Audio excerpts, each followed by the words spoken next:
हमारी आज की वीडियो में आपका स्वागत है। जैसा कि आप जानते होंगे कि अब 2 दिन में एक वीडियो आती है हमारी, इसलिए आज जो है कन्वर्सेशन की जो टर्न है हमारा, इसलिए आज हम कन्वर्सेशन का लेसन 5 पढ़ेंगे।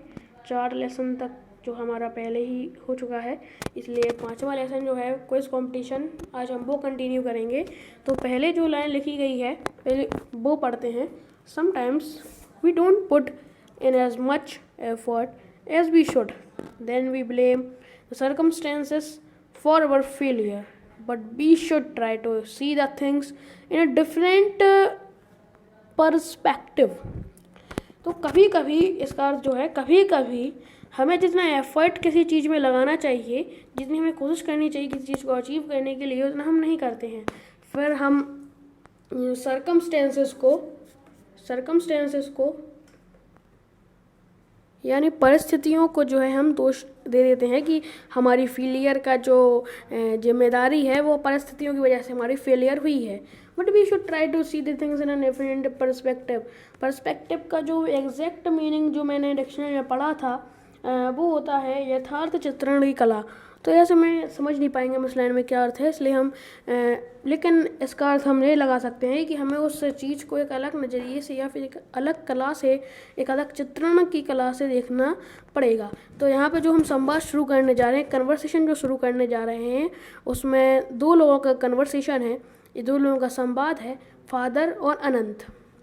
अनंत के ही पापा होंगे फादर, अनंत के ही पापा से जो संवाद हो रहा होगा, इसलिए फादर लिखा हुआ है। ओके, तो फादर कहते हैं, पिताजी कहते हैं, well Anant, how was you quiz competition. तो वो क्विज कंपटीशन है वो शायद हो चुका होगा, तो इसलिए पिताजी पूछते हैं कि अनंत, तुम्हारा क्विज कंपटीशन जो होना था वो कैसा रहा। तो अनंत कहता है, father, it was a real nightmare. तो अनंत कहता है कि वह जो कुछ था वो एक नाइटमेयर जैसा गया, मतलब कि एक बुरे सपने जैसा था। जस्ट एवरीथिंग वेंट रॉन्ग, सभी चीज़ जो है गलत हुई। I was not well prepared, मैं अच्छे से तैयार नहीं था। The GK questions were really tough, जो जीके के क्वेश्चंस थे वो बहुत ही हार्ड थे, टफ थे, कठिन थे। तो इसी में पिताजी कहते हैं, really Anant, please don't think I am lecturing you, but I did like to say something about how you should have handle the whole business better.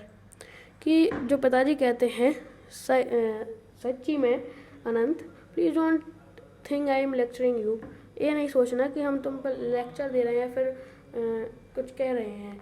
But I would like to say, लेकिन मैं कहना चाहता हूँ, तो मैं कुछ बताना चाहता हूँ मैं तुमको कि तुम्हें होल जो भी रिस्पॉन्सिबिलिटीज़ लेनी चाहिए वो कैसे किस तरह हैंडल करनी चाहिए। तो अनंत है वो कहता है, पिताजी, I wish you would not say that, you should have seen the amount of efforts I put in. कि मैं इच्छा रखता हूँ कि आप ये नहीं कहेंगे कि you have seen the amount of effort, कि आपने देखा है कि मैंने कितनी तैयारियाँ की या फिर कितने एफर्ट्स लगाए, आई पुट इन, इसमें। ठीक है, तो पिताजी कहते हैं, well I have my doubts about that, first let's take the matter of preparation. तो पिताजी कहते हैं कि ठीक है, लेकिन मुझे डाउट है, कुछ परेशानी है अबाउट डैट, मुझे उसी के बारे में कुछ परेशानी है, इसलिए हम तुम्हारी जो प्रिपरेशन हुई थी उससे शुरू करते हैं अपनी जो है बात। तो अनंत कहता है, please remember I got only 6 days notice. Anant कहता है कि बात करने से पहले या प्लीज़ याद रखें, कृपया याद रखें कि मुझे सिर्फ 6 दिनों का ही वक्त मिला था। तो पिताजी कहते हैं, नो माई डियर, नहीं मेरे प्रिय, it was more than that, if I am not mistaken you got that information on Saturday, if I had been you I would have begun my preparation on Saturday itself.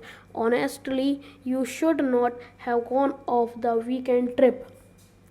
तो पिताजी कहते हैं, it was more than that, I am not mistaken, मैंने गलती नहीं की। You should, अगर मैं सही कह रहा हूँ, या फिर ऐसे कह सकते हैं कि अगर मैं सही कह रहा हूँ तो मैं जो सूचना है वो सैटरडे को ही मिल गई थी। If I had been you, अगर मैं तुम्हारी जगह पर होता, अगर मैं तुम होता, मतलब तुम्हारी जगह पर होता, तो मैं सैटरडे को ही अपनी प्रिपरेशन जो है शुरू कर देता। और वीकेंड ट्रिप पर जो तुम गए हुए हो थे उस पर भी मैं नहीं जाता, अपनी तैयारियां जारी रखता, जिससे कि ये जो क्विज है उसमें अच्छे मार्क्स पा सकें या फिर जीत सकें। तो इसी में अनंत कहता है, father you know I was planning to go trip for ages. तो अनंत कहता है, पिताजी आप जानते हैं कि मैं इस ट्रिप पर जाने के लिए कितने सालों से इंतज़ार कर रहा था, कितने सालों से तैयारियां कर रहा था, प्लानिंग कर रहा था। तो पिताजी कहते हैं, well if you had state home you must have prepared well. अगर तुम घर पर रहते तुमने अच्छी तैयारी कर ली होती। तो उसमें अनंत कहता है, yes perhaps you are right but father those GK questions. तो वो कहता है अनंत कि हाँ शायद, परहैप्स मतलब होता है शायद आप सही हैं, परंतु फादर दोज जीके क्वेश्चंस, परंतु पिताजी वो जीके के जो क्वेश्चंस आए थे, जो प्रश्न आए थे, यहीं पर जो पिताजी हैं उसकी बात को काटते हुए कहते हैं, what about them haven't you have been reading to the papers regularly. उसके बारे में क्या, haven't you have been reading the papers regularly, क्या तुम उनमें जो पेपर्स थे उनको रेगुलरली कंटिन्यूसली जो है नहीं पढ़ते हो। तो अनंत कहता है, yes of course but those questions were so outdated, कि हाँ मैं पढ़ता हूँ, बेशक पढ़ता हूँ, लेकिन वो क्वेश्चन जो है वो बहुत पुराने थे, आउटडेटेड थे। I would not have been answered them even if had read the paper even single day for the past 5 years. I would not have answered them. मैं आंसर नहीं दे सकता, इसके बावजूद भी कि मैं उन्हें 5 साल से अगर मैं रोज़ पढ़ता फिर भी मैं उनके आंसर नहीं दे पाता। इतने पुराने क्वेश्चंस थे वो, इतने आउटडेटेड क्वेश्चंस थे, इतने टफ क्वेश्चंस थे। तो पिताजी कहते हैं, Anant there is no point complaining now, you must have been prepared to be more alert about this thing. Anant कहते हैं, अनंत यहाँ पे कोई भी बात ऐसी नहीं है कि जो तुम कंप्लेन कर सकते हो, तुम्हें इस हर चीज़ के लिए सावधान रहना चाहिए और हर चीज़ के लिए अपनी प्लानिंग जो है पहले से ही शुरू कर देनी चाहिए। तो जो आपके स्क्रीन पर दो जो मीनिंग्स एंड न्यू वर्ड्स है वो दिखाए जा रहे हैं, तो इनको आप प्लीज़ लिखिए, स्क्रीनशॉट ले लीजिए। अगर आपको पूरी लेसन में, जैसे कि मैंने अपने फ़ोटो में भी दिखाया था, वीडियो में भी आपको दिख रही होगी पूरी बुक, अगर आपको एक वर्ड भी उसमें समझ में नहीं आता है प्लीज़ हमें जो कमेंट है प्लीज़ करिए। पूरी चैनल में जितनी वीडियो आई हैं किसी में भी डाउट हो प्लीज़ हमें कमेंट करिए। अगर आप इस वीडियो को लाइक करेंगे तो अगली वीडियो से NCERT इंग्लिश की जो है PDF भी हमारी वीडियो में डलती रहेगी। अगर आप इसको अच्छी तरह लाइक करेंगे, पसंद करेंगे, तो अगली वीडियो से इंग्लिश की जो NCERT होगा उसका ही PDF डलेगा। तो यही थी हमारी आज की वीडियो, यहीं पर हम ख़त्म करते हैं। प्लीज़ अगर अच्छी लगी हो तो लाइक करिए, अगर अच्छी नहीं लगी तो डिसलाइक करिए, सब्सक्राइब करिए चैनल। धन्यवाद।